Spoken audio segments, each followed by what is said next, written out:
Jadi kehadiran anak-anak muda di dalam kancah civil society, bisnis atau politik harus diiringi dengan gagasan baru, gagasan yang breakthrough.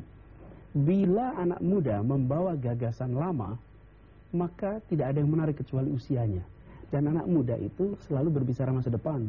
Orang tua berbicara masa lalu. Jadi kalau ada anak muda berbicara masa lalu, itu udah salah total gitu.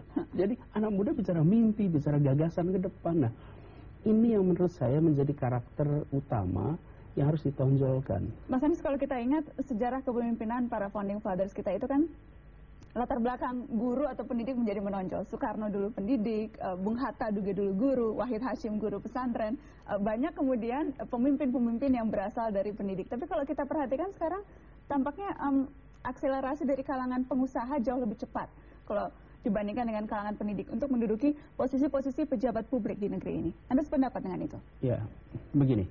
Kalau bicara posisi publik melalui proses politik, kira-kira ada 5 faktor yang menentukan.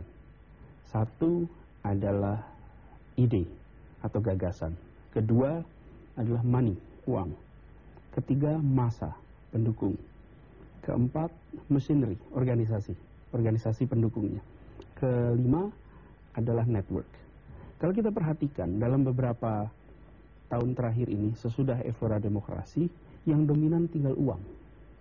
Uang membeli ide, uang membeli massa, uang membeli segalanya. Dan ini berbahaya untuk demokrasi kita, berbahaya untuk masa depan Indonesia. Tetapi untuk mengatakan bahwa sekarang harus berubah, artinya harus ada gagasan baru, harus ada ide baru.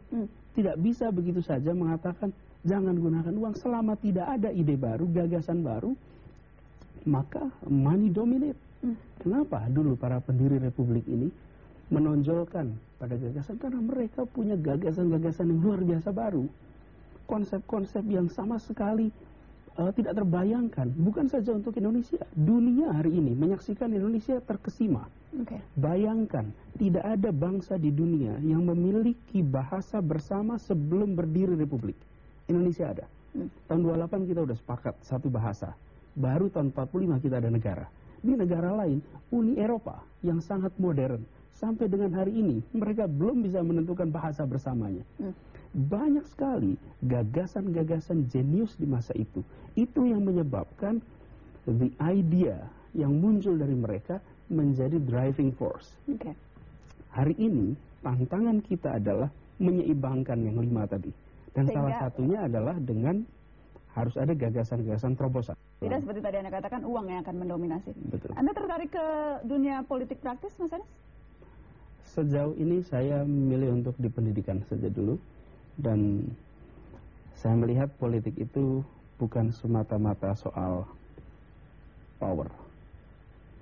Dan kalau kita bicara politik hanya power saja, maka nggak lebih dari sekedar posisi.